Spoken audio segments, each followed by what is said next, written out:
You're going to lose custody and you'll shoulder my entire mountain of debt. You think you're some big-shot officer in here?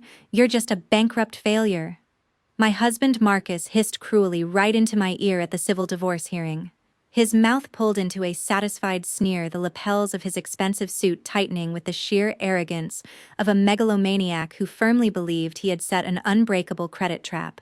This suffocating sensation felt exactly like the moment I was trapped inside a sealed cargo truck during a 104-degree heat wave in Iraq years ago, the oxygen draining away second by second.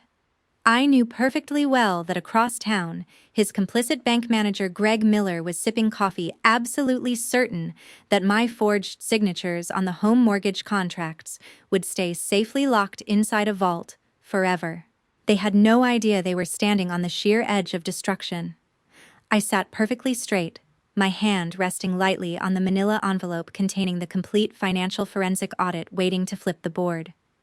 Before I tell you what happened next, please take a second to like this video and let me know in the comments where you're watching from and what time it is. Because this ending is going to be incredibly satisfying. My fingertips tightened around that manila envelope, the sharp edge of the stiff paper pressing into my skin until a tiny bead of blood appeared on my index finger. That sharp, stinging sensation instantly shattered the courtroom around me, violently snapping my memory back a few months to a stack of red-stamped overdue credit notices scattered across my kitchen table. I was 35, an active-duty logistics captain who believed absolute discipline could protect her family. I was catastrophically wrong, while I was physically draining myself under the scorching heat of a foreign supply yard, scanning barcodes for thousands of tons of medical cargo until my vision blurred. My husband Marcus and my mother-in-law Patricia were lounging in our air-conditioned living room back home. They were systematically bleeding my savings dry. Marcus had secretly drafted a forged power of attorney exploiting my long deployments to autonomously drain our joint accounts. He funneled tens of thousands of dollars into phantom real estate portfolios, building an elite lifestyle constructed entirely on my sweat, while I rationed bottled water in a dispatch tent. Patricia, parading her meaningless title as the local HOA president, did not just cover up her son's financial crimes. She actively exploited my absence. Every time I managed to secure a brief phone call home from the outpost, her toxic voice bled through the receiver. "A woman who abandons her home for a uniform is a pathetic failure of a wife," she stated, her tone dripping with absolute elitist disgust. In the background of those calls, I could distinctly hear the clinking of expensive crystal glasses, Marcus laughing carelessly with guests, entirely indifferent to my exhaustion. Her relentless psychological manipulation made my stomach churn with a sickening sense of injustice. It reminded me of the suffocating helplessness I felt years ago when I watched a young logistics clerk take the fall for a senior officer's catastrophic inventory errors. They turned my endurance and loyalty into a running joke, confidently spending my hard-earned money without a shred of caution, utterly convinced I was too exhausted to notice the discrepancies. They had perfected a seamless parasitic cycle. Marcus forged the documents, Greg rubber-stamped them at the bank, and Patricia provided the social cover story to any neighbor who dared to ask questions. Patricia needed the Flora's name to remain spotless. Her entire identity was constructed on the hollow prestige of country club luncheons and neighborhood authority. My military career threatened that fragile image because it exposed the uncomfortable truth that her son had married a woman with more discipline and rank than anyone in her social circle. Marcus engineered a highly sophisticated civilian fraud system by compromising Greg Miller, the cowardly manager of our local bank branch. From my sterile desk at the outpost, I could vividly picture Greg's sweaty hands approving massive loans under my forged signature, his eyes nervously darting toward the door, ultimately surrendering to the dirty commission Marcus shoved across his desk. Every time another automated bad debt alert pinged my phone at 3 in the morning, my chest tightened so violently it felt exactly like the terrifying day our satellite communications failed during a brutal dust storm, and I lost contact with 3 supply convoys for 11 straight hours. I had to bite my lower lip until it tasted like copper to prevent myself from screaming into the receiver whenever Marcus called. Just focus on your spreadsheets at the base, honey.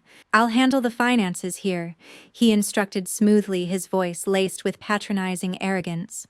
Their combined deceit completely destroyed my concept of home, transforming the safe haven I desperately wanted to return to into a ruthless financial crime scene. They arrogantly assumed a female officer buried in supply chain spreadsheets thousands of miles away would never have the free time to investigate domestic credit anomalies. They made a fatal miscalculation. They completely forgot that a logistics captain is specifically trained to hunt down a single missing screw in a warehouse holding 50,000 items. I swallowed the psychological abuse and the daily insults, choosing absolute silence. During my sleepless nights inside the outpost's isolated dispatch room, surrounded by nothing but the sterile hum of fluorescent tubes and the glow of cargo tracking screens, I bypassed my physical exhaustion and logged directly into the federal banking portal. I initiated a ruthless microscopic audit of my own marriage.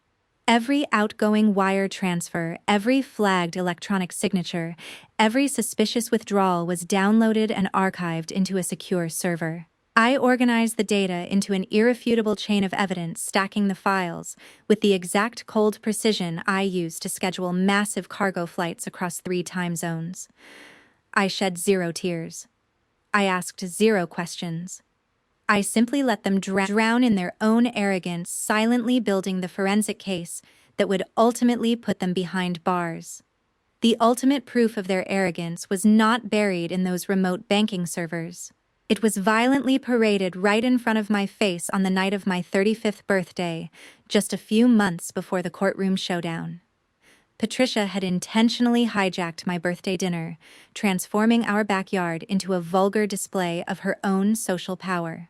She stood squarely in the center of dozens of elegantly dressed neighbors, demanding the crowd's attention by loudly tapping her crystal champagne flute. Under the glaring string lights, she called me to the front like a reprimanded child. She thrust a cheap, brightly colored supermarket gift card into my hand, offering it with a theatrical sigh of pity. For the woman who is never here, a little something to remind her how to run a kitchen, she announced loudly, her tone dripping with calculated condescension. A smattering of awkward applause followed, some guests nervously averting their eyes while Patricia beamed, deliberately humiliating me to prove that an absent military woman was nothing more than a domestic failure. I gripped that rough plastic card so hard my knuckles turned white, feeling the burning humiliation crawling up my spine. But the psychological torture of that evening was far from over. Barely 10 minutes later, I excused myself to grab more ice from the secluded side patio. As I rounded the corner, my stomach violently dropped. I saw my husband Marcus standing incredibly close to his 24-year-old real estate assistant, Chloe Davis. She was wearing a paper-thin silk dress, leaning provocatively against the brick wall. Marcus reached out his hands, moving with sickening tenderness, and fastened a massive, incredibly expensive, diamond-studded gold necklace around her neck. The last remaining fragments of my marriage instantly shattered into 100 jagged pieces, tearing directly into my lungs. My vision blurred for a split second, and I had to press my palm flat against the cold brick to keep from collapsing. I stood frozen in the deep shadows, painfully aware that at this exact second, my logistics unit was flawlessly coordinating a high-stress medical supply transfer back at the outpost. We trusted each other with our lives, yet I was trapped in my own backyard, being ruthlessly backstabbed by my own blood. A sudden violent chill ran through my entire body. Marcus arrogantly brushed a stray lock of hair from Chloe's face, his chest puffed out with the pride of a successful predator. "Every single property is secured, babe. She's too busy playing officer to notice a thing," he whispered smoothly, completely blinded by the luxurious facade he had built, using my forged signature. Beside him, Chloe giggled, her eyes gleaming with the unmistakable arrogance of a victor. She was vain, greedy, and completely legally illiterate. She had absolutely no idea that her name, carelessly scrawled across those fraudulent mortgage documents, was currently acting as a steel trap closing tightly around her own future. I could easily picture Greg Miller, their cowardly bank accomplice, quietly approving yet another massive loan to fund that exact gold necklace, assuming my tolerance for abuse was infinite. The golden glint of that jewelry under the patio lights was the last beautiful lie Marcus would ever buy with my stolen credit. The suffocating disgust I felt for Patricia's public cruelty and Marcus's blatant infidelity was no longer just a knife in my chest. It immediately transmuted into the ice-cold fuel I needed for my countermove.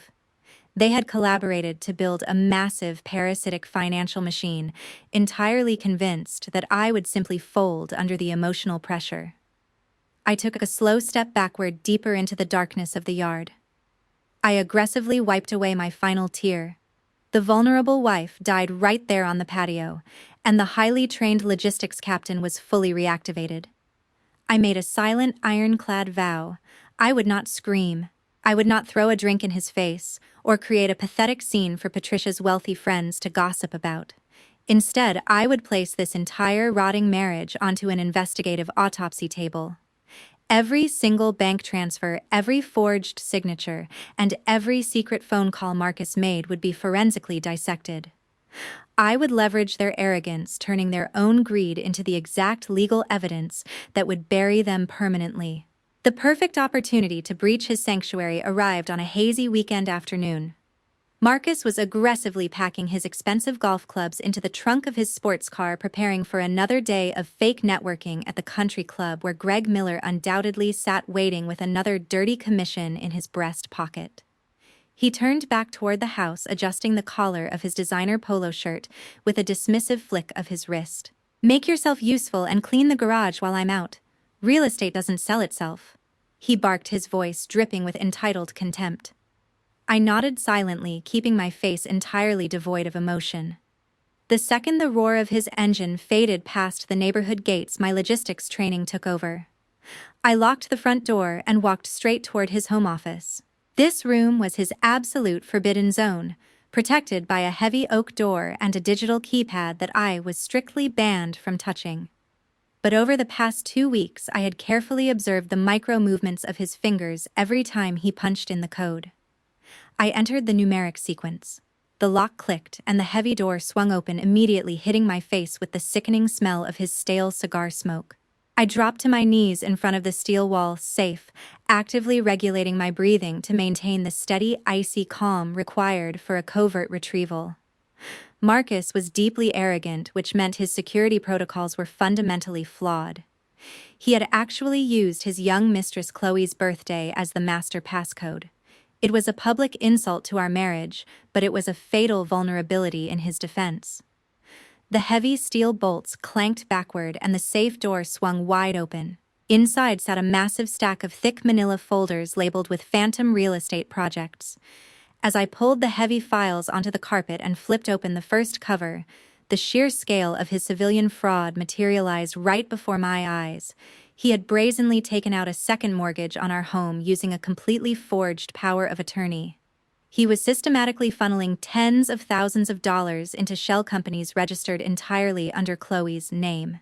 They were draining my life savings to fund their illicit empire, completely convinced I was too exhausted to notice.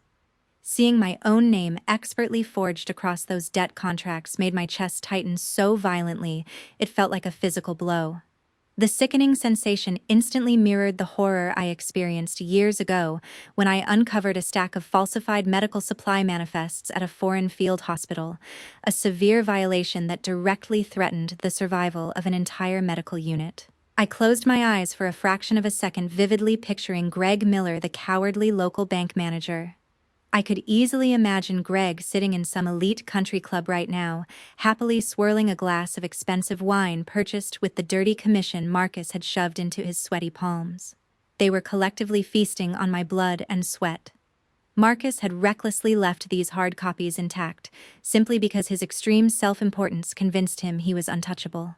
He severely underestimated the analytical capacity of a woman who managed billion-dollar supply chains for a living. I did not panic. I did not cry. I simply reached into my pocket and pulled out my phone, adjusting the camera settings for maximum clarity. Every time the thick paper rustled under my fingertips, a fresh wave of disgust coiled in my stomach. These fraudulent loans were not just stealing my money, they were actively destroying the immaculate credit score I had spent a decade building. If these shell companies defaulted, I would be the sole target for the federal debt collectors facing total financial ruin, while Chloe happily enjoyed her stolen privileges. That legally illiterate girl had absolutely no idea that her signature sitting proudly next to my forged one on these documents legally cemented her as a co-conspirator in a massive federal fraud case. I photographed every single page, every forged signature, and every illicit routing number with the microscopic precision of a federal auditor. I aligned the files back into the safe, down to the exact millimeter, ensuring zero trace of my intrusion remained. I encrypted the digital files and uploaded them to a secure cloud server.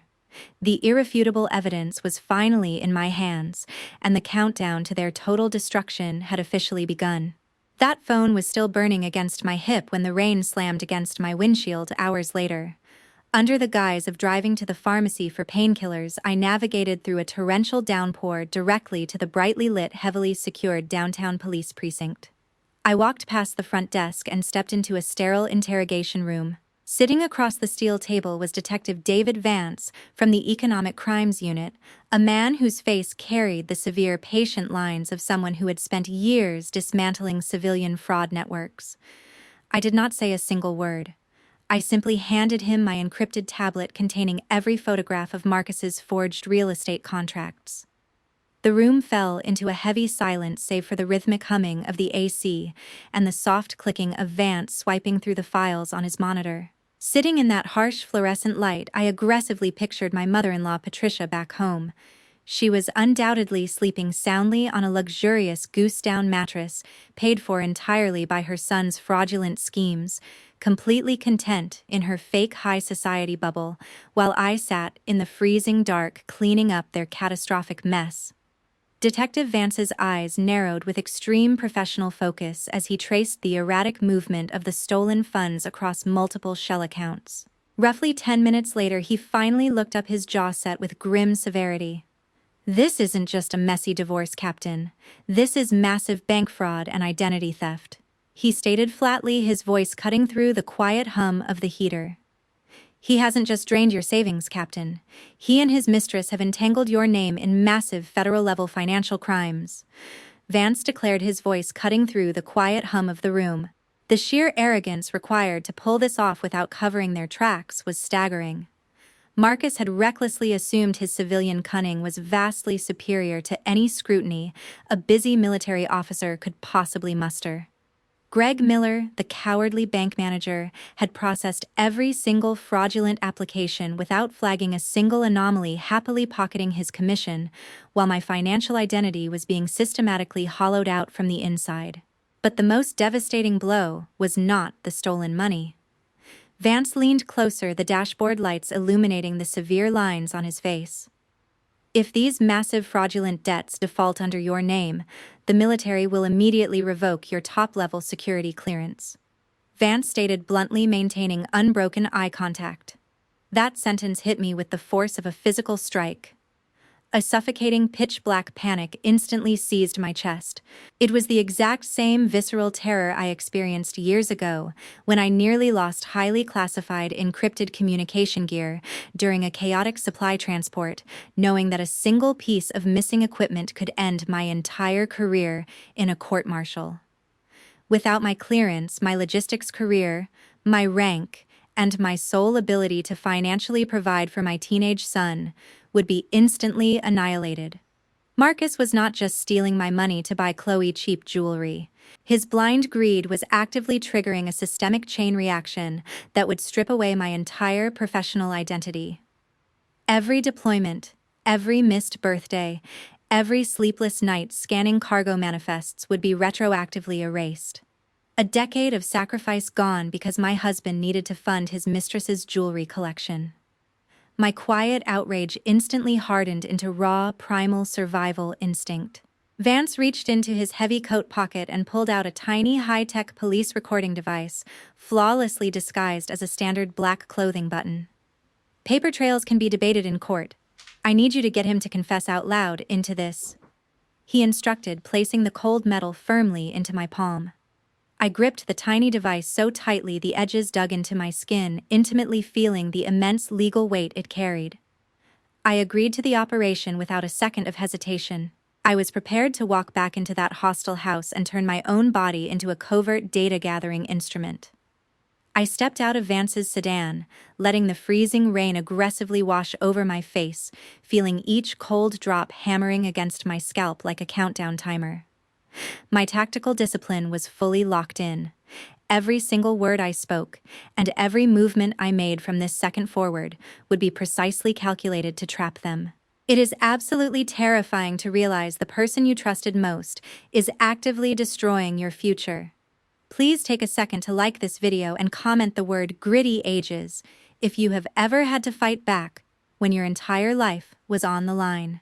The freezing rain from that night had long dried, but the ice-cold tactical discipline it forged was fully active 2 weeks later when I set the ultimate trap. Under the guise of a conciliatory family dinner, I intentionally invited my mother-in-law Patricia and the young mistress Chloe into my home. I prepared an elaborate spread of roasted beef, fresh salad, and expensive wine, orchestrating an atmosphere of perfect submissive domesticity. Under the warm glow of our crystal chandelier, Marcus sat at the head of the table, swirling his expensive red wine and loudly bragging about his latest phantom real estate project. He was using this dinner as a smokescreen to launder the very money he had stolen from me. To maintain my composure, I kept my mind rigidly focused on my unseen ally. I knew that in some brightly lit military office across the state, my JAG attorney Sarah Jenkins was aggressively scouring federal regulations at that exact moment, building a legal shield to protect my career from the impending fallout. She was securing my professional flank, leaving me free to confront this pack of parasites right at my own dining table. Marcus aggressively cut into his steak, pausing only to throw a deeply condescending glare in my direction. "You overcooked it again. Typical for a woman who only knows how to read inventory spreadsheets." He scoffed publicly, humiliating me in front of his mother and his mistress. My stomach instantly violently churned. The rich, savory steam rising from the roasted beef suddenly smelled exactly like the pungent metallic scent of the heavy disinfectant we used in the medical supply tents overseas. It forced me to suppress the memory of holding down a severely injured logistics clerk while the medics worked, forcing myself to remain entirely emotionless to ensure his survival. This dinner was exactly the same, a brutal test of my endurance. Across the table, Patricia rolled her eyes in agreement, and Chloe giggled behind her wineglass, the three of them enjoying their coordinated cruelty, while I silently served them the meal they believed was a surrender feast. They genuinely thought I was just a pathetic, obedient servant fetching their food. They did not have the slightest clue that the tiny black button resting against my collarbone was a high-tech police transmitter actively recording every single syllable of their toxic arrogance. I swallowed my pride, pasting a flawlessly naive, anxious expression onto my face as I poured Marcus another glass of his expensive wine. It was time to spring the trap. I intentionally made my hands tremble slightly as I set the bottle down, staring at him with wide, frightened eyes. "Honey, I saw a strange debt notice in the mail with a signature that doesn't look like mine. What if the police investigate?" I asked, my voice precisely calibrated to sound weak and terrified. The entire table went dead silent for a fraction of a second. Chloe nervously gripped her napkin, her legal ignorance momentarily cracking under the word police. But Marcus, fueled by the wine and his absolute self-importance, could not resist the opportunity to assert his dominance over my perceived weakness. Patricia leaned back in her chair, a slight upturn of satisfaction at the corner of her mouth, fully expecting her son to shut me down. Marcus threw his head back and let out a booming, arrogant laugh that echoed off the dining room walls. He looked at me with absolute, unfiltered pity. "Let the police come. I signed that power of attorney myself to get past that idiot bank manager, and there isn't a single person who can touch my empire," he declared, loudly, violently slamming his hand on the table to emphasize his absolute authority. That single booming sentence was the final nail violently driven into their legal coffin. He had just handed Detective Vance a pristine, crystal-clear audio confession of federal identity theft and bank fraud.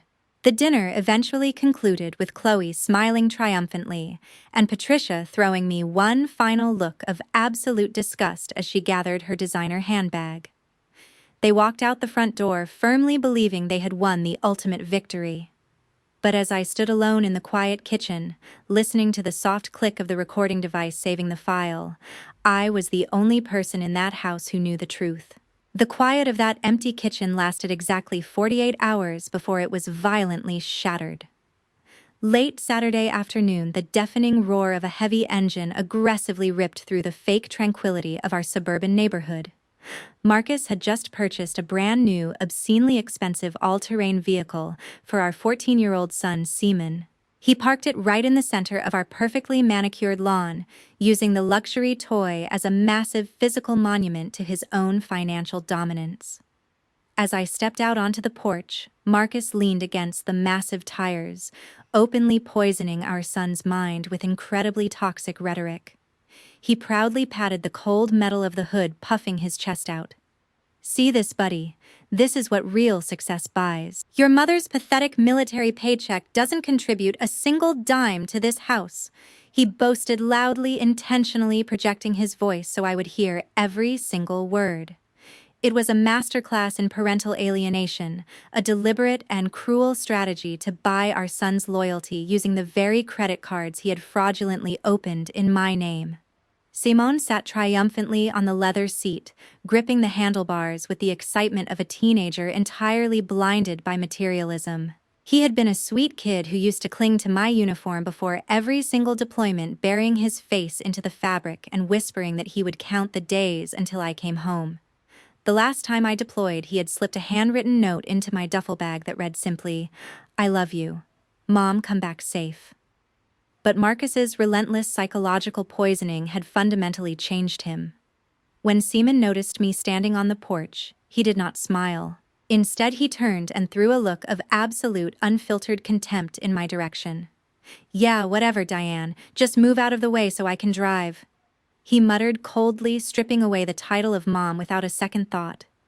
That single vicious sentence violently sliced through my chest with more force than any physical blow I had ever endured in my entire career.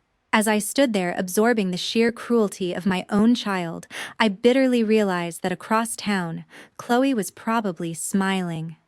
That legally illiterate mistress was likely relishing the fact that she was helping Marcus fracture my family from the inside out, completely unaware that this ATV was just another piece of stolen evidence. Marcus crossed his arms over his chest, his mouth stretching into a deeply satisfied, contemptuous grin. He had successfully turned my own flesh and blood against me. The suffocating pitch-black panic that gripped my lungs in that exact second was identical to the sheer terror I felt years ago when my logistics outpost completely lost radio contact during a blinding, violent dust storm. I was completely isolated, unable to locate my supply convoys, completely cut off from the team I was sworn to protect. Marcus was staring at me from across the lawn, practically begging me to break down, cry, or scream at Seaman. He wanted me to look like the crazy, unstable mother in front of the entire neighborhood, completely cementing his narrative of superiority. His cruelty was not just about stealing my life savings anymore. He was actively attempting to demolish my reputation in the eyes of my only child. Despite the boiling hot blood rushing to my brain, I forced my facial muscles to remain completely paralyzed. The iron discipline of an officer superseded the agonizing heartbreak of a mother. I aggressively swallowed the bitter taste of my own tears, refusing to give Marcus the satisfaction of watching me bleed. I did not scream at Seaman. I did not throw a useless tantrum. I simply turned around in absolute silence, walked back into the house, and locked the bedroom door behind me. Every time the ATV's engine violently revved outside my window, my stomach physically churned, knowing those loud mechanical roars were funded by my stolen identity. But Marcus had made a fatal error. By hurting Seaman, he completely erased any lingering trace of my mercy. I sat down at my encrypted laptop, the cold blue glow of the screen illuminating my face, as I carefully organized the final pieces of the forensic audit for Detective Vance. He had won the afternoon, but I was about to bring the full weight of the law down on his entire fraudulent life. The perfect opportunity to dismantle his weakest link presented itself early the following Tuesday morning. Chloe, acting with her usual entitled arrogance, had wandered directly into my backyard to retrieve a stack of project files, while Marcus was upstairs taking a shower. She was completely alone. I did not scream, and I did not orchestrate a dramatic emotional confrontation. Instead, I approached her from behind with the absolutely silent, precise footsteps of an officer conducting a perimeter check. When she finally turned around, clutching the heavy files against her designer blouse, I locked eyes with her. I maintained an icy, perfectly level stare that immediately made her physically recoil. She had clearly expected to face a jealous, hysterical, easily manipulated wife. Instead, she was staring down a highly trained logistics captain who had already mapped out the exact coordinates of her destruction. The heavy silence in the yard stretched out, violently suffocating her usual fake confidence before I even opened my mouth. Her manicured fingers tightened around the folders, the tendons in her wrists visibly straining. She did not know what a shell company was. She did not understand what a forged power of attorney meant. She had blindly signed every single document without reading a single line, utterly intoxicated by Marcus's fake promises of a real estate empire. I took one slow step forward, allowing the cold morning air to settle between us as I delivered the fatal psychological blow. It's a shame the federal bank fraud investigators are pulling the security footage on those shell company mortgages you signed. Identity theft carries a mandatory 15-year sentence. I stated evenly, my voice completely devoid of any emotional fluctuation. The impact of those specific legal terms was instantaneous and devastating. The heavy layer of expensive makeup on Chloe's face could not hide the way her skin rapidly drained of all color. I didn't sign anything illegal. Marcus said it was just standard procedure. She stammered, her voice trembling violently as she took 2 frantic steps backward. Her pathetic attempt to feign innocence only confirmed her profound legal ignorance. The sickeningly sweet smell of her cheap perfume was suddenly sharply overwhelmed by the undeniable scent of cold sweat. She was finally realizing that the luxury she had enjoyed was actually a steel trap closing around her own neck. Her lower lip quivered, and I watched the exact moment her trust in Marcus's promises cracked down the middle like a dropped porcelain plate. Watching her perfectly manicured hands shake uncontrollably triggered a profound, silent memory. It was the exact, absolute stillness I felt years ago during a high-stakes base investigation, patiently waiting for the most nervous suspect in a supply chain theft ring to inevitably crack under the mounting pressure. Marcus had made a fatal error by vastly overestimating the loyalty of this shallow assistant. I easily pictured Greg Miller at that exact second. If the cowardly bank manager had received a federal subpoena for those surveillance tapes, he would be sweating through his tailored suit, his hands shaking just as violently as Chloe's, desperately wondering which phone call to make first. They were all linked together by their intense greed, and now that the legal pressure was applied, their inherently cowardly nature was fully exposed. They had arrogantly assumed they could trample over a decade of my hard work without facing a single consequence. They completely forgot that true discipline does not scream. It waits for the perfect moment to strike, and that moment was now. I casually turned my back on her trembling figure, pretending I had completely lost interest in the conversation. It was the final devastating psychological push she needed. The second I walked away, I heard the frantic clicking of her high heels against the patio stones, followed immediately by the desperate fumbling sounds of her dialing Marcus's number with shaking fingers. She had no idea that her panicked phone call was the exact fuse I needed to light. Driven by the urgent need to calm his hysterical mistress and hide the stolen assets, Marcus immediately logged into his accounts from his upstairs office. In his desperate rush to shuffle the funds, he bypassed his usual security protocols and carried out a series of frantic, highly traceable wire transfers. He left a blazing digital trail of electronic evidence that flawlessly illuminated his entire fraud network for federal investigators. By deploying a single calculated psychological strike against his weakest link, I had forced their supposedly perfect financial empire to completely self-destruct. The massive criminal dossier I was about to hand to the judge was now airtight. Time violently snapped back to the present reality, returning me directly to the suffocating tension inside the civil divorce courtroom, where Marcus had just hissed his cruel threat into my ear. He sat across from me at the defense table, still wearing the exact same expensive tailored suit he had bought with my stolen credit. He crossed his legs, leaning back in his heavy leather chair, and threw me a deeply arrogant look of absolute superiority. He honestly believed he had already won. He firmly assumed he had locked me in an inescapable cage of debt, completely unaware that the manila envelope resting under my hand was about to bring his entire world crashing down. As Judge Eleanor Green called the courtroom to order, Marcus's expensive lawyer stood up, ready to finalize the destruction of my finances.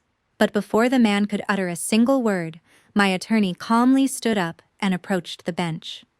She handed Judge Green a massive file containing the sealed federal indictments, the flawless cross-collaboration between Detective Vance's Economic Crimes Unit and federal prosecutors.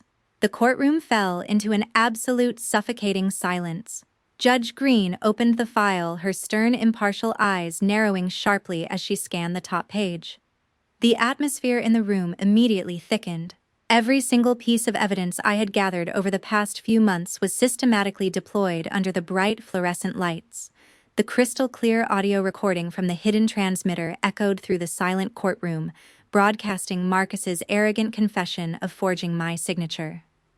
His own booming voice filled the room, declaring that he had signed the power of attorney himself, that not a single person could touch his empire. High-resolution photographs of the cracked safe alongside bank statements tracing the stolen funds directly to Chloe's shell companies were laid out with devastating precision. Marcus's face underwent a catastrophic physical transformation. The arrogant flush of his cheeks violently drained away, replaced by the sickening chalk-white pallor of pure shock. The hands that had confidently forged my name on thousands of dollars of debt were now trembling so violently he had to grip the edge of the wooden table just to remain upright.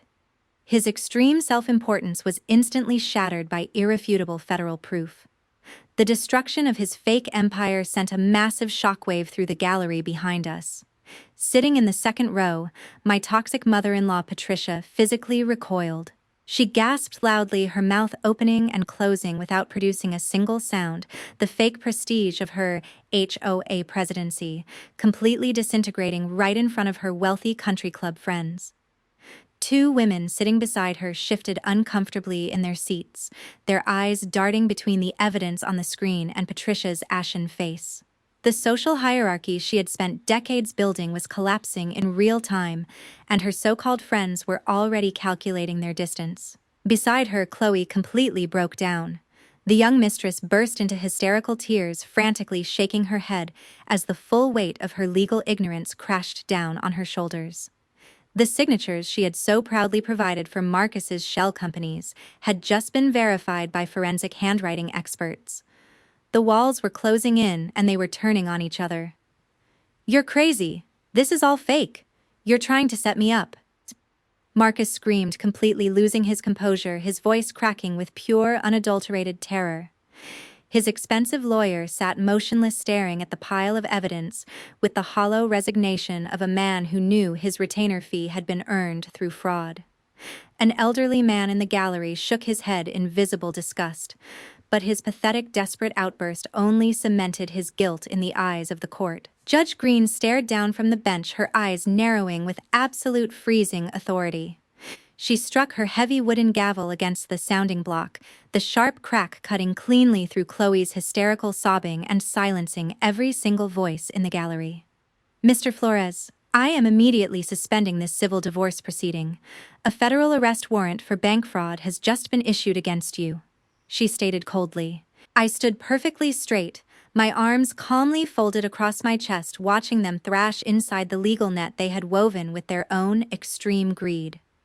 The intense, cold satisfaction rushing through my veins was far more powerful than the relief of successfully guiding a medical convoy through a highly dangerous mountain pass. The heavy courtroom doors suddenly swung open. Two federal agents marched straight toward the defense table. The sharp metallic click of the steel handcuffs locking tightly around Marcus's wrists was the single most powerful sound I had ever heard. 6 months after that courtroom confrontation, I stood by the sunlit window of my new cozy apartment, feeling a warmth I had not experienced in years. In the kitchen behind me, my 14-year-old son Seaman was happily chopping vegetables, helping me prepare dinner. The toxic parental alienation Marcus had inflicted on him had been carefully dismantled through intensive therapy session by session, week by week. Seaman had finally recognized the horrifying reality of his father's manipulation, the purchased toys, the poisoned words, the deliberate campaign to erase me from his heart. He paused his chopping and looked up, his expression softening with genuine remorse. "I'm sorry I ever believed his lies, Mom. I'll never let anyone disrespect you again," he said quietly, carefully placing the dinner plates on the table. That simple sentence instantly healed the deepest wound in my heart. Our bond was actively being rebuilt, no longer based on the fragile illusions of a fake marriage, but on the solid foundation of absolute truth and unconditional love. The boy who had called me Diane with contempt now stood beside me in our own kitchen, voluntarily and proudly. I smiled, picking up my encrypted tablet to review the final, deeply satisfying legal notifications. Marcus and his arrogant mistress Chloe were both currently serving mandatory sentences in a federal prison facility for massive identity theft and organized bank fraud. Greg Miller, their cowardly financial accomplice, had his banking license permanently revoked and was facing his own severe criminal charges, his wealthy lifestyle completely dismantled, and every dirty commission clawed back. Most importantly, the forensic audit had successfully cleared my name entirely. Every single fraudulent mortgage and forged credit card debt had been completely expunged from my record. My pristine credit score was fully restored, effectively saving my military security clearance and my entire career. Furthermore, the civil court had aggressively seized and liquidated Marcus's remaining legitimate assets, awarding the vast majority of the funds to me as absolute financial restitution. The parasitic empire they had so proudly built on my sweat had been completely eradicated, and Patricia's country club friends had not returned a single one of her phone calls since the trial. A soft knock at the front door gently interrupted my thoughts. I opened it to welcome Amanda Reynolds, a 28-year-old military wife, married to a colleague from my logistics unit. She stepped inside with red, swollen eyes and a deeply terrified, exhausted posture that I recognized instantly because I had seen it in my own bathroom mirror countless times during those 3 agonizing years of my marriage. Amanda was currently enduring the exact same psychological manipulation and financial abuse that I had just survived. I took her heavy purse, guided her to the comfortable living room sofa, and poured her a steaming cup of hot chamomile tea. The soothing warmth of the porcelain cup seemed to slightly steady her trembling hands. I sat directly across from her, locking eyes with the terrified young woman. I was not offering her a sympathetic shoulder to cry on. I was offering her a precise tactical blueprint for survival, the exact same methodology that had saved my entire life and put criminals behind bars. "You don't have to fight them with tears, Amanda.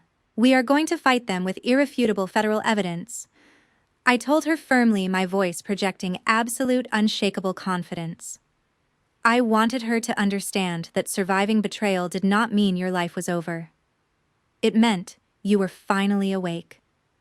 The greatest lesson I learned from 3 agonizing years of domestic fraud was not about ruthless revenge. It was about aggressively reclaiming total control of your own existence from criminals masquerading as family. I had spent years using extreme logistical discipline to protect thousands of tons of critical supplies overseas, and now I was using that exact same discipline to protect vulnerable women on the home front. The nightmare was officially over. My life was finally my own, secure, free, and absolutely impossible to manipulate ever again. Diane's story teaches us that true strength isn't about loud revenge. It's about maintaining absolute silence while gathering undeniable evidence to protect your future. It also reminds us to never allow anyone, especially family, to weaponize your hard work and blind loyalty to fund their own greed.